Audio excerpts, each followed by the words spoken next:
시청자 여러분 안녕하십니까? 뉴스데일리 베스트 민앵커입니다. 어제 어이없는 일이 하나가 있었죠. 이재명이 어젯밤 페이스북에 누가 범인 검찰 수사 이해가 안 됩니다라는 제목의 글을 올렸습니다. 그 페이스북엔 마치 오지선다형 시험 문제와 같은 형식의 문구가 올라와 있었는데요. 1. 성남시는 공공개발로 100% 환수하려 하는데 국민의힘 방해로 부득이 민관 공동개발해서 예상이익 70%인 5,503억 원 환수. 2. 민간업자와 결탁한 국민의힘 국회의원과 시의원 등 인사들이 권력을 이용해 공공개발 막고 민간개발 강요. 3. 하나은행은 7천억 투자하고도 1,700억 예상이익. 4. 윤석열은 대장동 투자금 불법 대출 조사하고도 무혐의. 화천대유 측에 붙인 집 매각. 5. 국민의힘 관련 인사들 50억 클럽, 고문료 등으로 수백억 돈잔치. 마치 오지선다형 시험 문제와 같은 형식의 글이었는데요. 그러면서 이재명은 양심의 손을 얹고 생각해보자. 누가 배임이고 직무유기이고 직권남용의 비리사범인가? 라고 네티즌들에게 물으면서 부패 사건에는 돈 받은 자가 범인이고 돈 흐름 수사가 기본 상식이라고 적었습니다. 즉 전 국민이 대장동 게이트의 몸통으로 이재명 본인을 가리키고 있는 와중에도 저런 글을 올리고 줄곧 주장해왔던 대로 국민의힘 게이트라고 혼자서 떠들고 있는 것입니다. 이번 대장동 게이트의 몸통으로 많은 국민들이 이재명을 가리키고 있는 것은 꼭 검찰 수사가 아니더라도 여러 군데서 표출된 적이 있죠. 이낙연 전 민주당 대표에게 패한 더불어민주당 3차 선거인단 투표 결과는 그야말로 참혹했고요. 어느 후보나 전당대회를 통해 대선 후보로 선출된 후 일종의 컨벤션 효과로 지지율이 상승하기 마련이지만 유독 이재명만 정체 내지 하락세를 보이고 있고 심지어는 역컨벤션이라는 말까지 나오고 있는 실정입니다.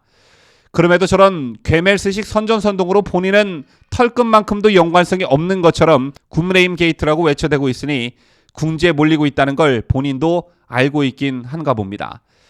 이런 가운데 남욱의 처남이 더불어민주당 안민석 의원의 비서로 일했다는 사실이 알려진 것에 이어 역시 더불어민주당 박주민 의원 역시 대장동 개발 부지 관련 법률 검토를 맡았던 것으로 확인이 됐습니다. 안민석은 지난 민주당 경선 당시 이재명 캠프 총괄 특보단장을 맡은 바 있고요. 박주민 의원 역시 이재명 캠프 총괄 선대본부장을 맡았었습니다. 이재명이 국민의힘 게이트라고 말하기 전에 캠프 인사들 단속부터 해야 될 것 같은데요. 방금 전 조선일보의 단독 보도에 따르면 더불어민주당 박주민 의원이 2010년 법무법인 한결 소속 변호사일 당시 부산저축은행의 의뢰로 경기도 성남시 대장동 개발 부지 관련 법률 검토를 맡았던 것으로 확인이 됐습니다. 박 의원은 이 검토 보고서를 부동산 개발업체인 C7에도 공유했다고 하는데요. C7은 현재 대장동 특혜 개발 비리 의혹과 관련해 수사를 받고 있는 남욱 변호사와 정영학 회계사가 자문단으로 활동한 회사입니다. 이 같은 사실을 밝혀낸 국민의힘 권영세 의원 이렇게 말을 하고 있습니다. 권 의원은 대장동 개발 관련 자료들을 조사한 결과 박 의원이 2010년 변호사일 당시 동료 변호사 4명과 함께 대장동 종중부지 매입과 관련한 법률 검토에 C7 간부에게 전달한 정황을 파악했다 이렇게 밝혔습니다. 입수 자료를 보면 박주민 변호사는 C7이 추진하는 대장동 개발 사업 부지에 있는 우계이 씨, 전혜희 씨, 전주 최 씨 등 종중 토지의 현황을 정리 분석하고 C7이 이들 종중 측과 체결한 토지 매매 계약과 앞으로 체결할 토지 계약과 관련된 각종 법률 검토와 대책 방안을 짠 것으로 알려졌습니다. 현재 대장동 개발과 관련해 특히 토지 매입과 관련해서도 원주민들을 비롯한 기존 땅 주인들의 반발이 거세지고 있는 상황이죠.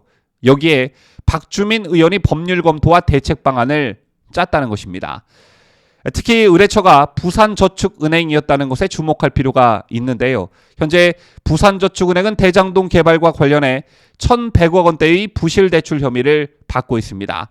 그런데 이런 부산저축은행이 C7의 대장동 종중부지 매입 계약 등을 담보로 대출을 내주는 과정에서 필요한 법률 검토 작업에 참여한 변호사 중 하나가 바로 박주민 의원이었다는 것입니다.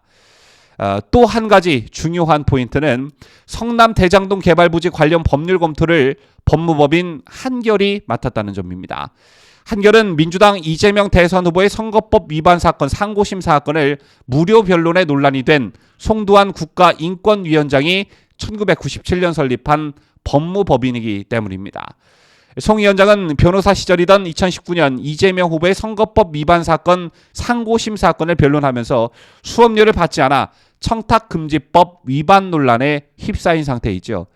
이 때문에 이재명과 법무법인 한결과의 상관관계를 밝혀내는 것도 이번 대장동 게이트 수사를 맡고 있는 검찰이 좀 들여다볼 대목인 듯합니다.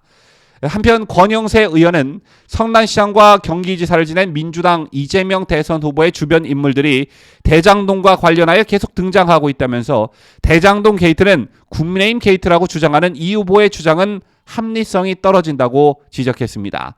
그러면서 권 의원은 이러한 모든 의혹을 해소하기 위해서는 대장동 게이트는 반드시 특검을 통해 진실이 규명돼야 한다. 이렇게 목소리를 높였습니다. 이거 가면 갈수록 대장동 게이트 특검의 길이 열리기만 하면 다칠 사람이 한두 명이 아니라는 느낌이 더욱더 강해지는 것 같습니다. 지금까지 저는 자유대한민국을 수호하는 뉴스데일리 베스트 민앵커였습니다.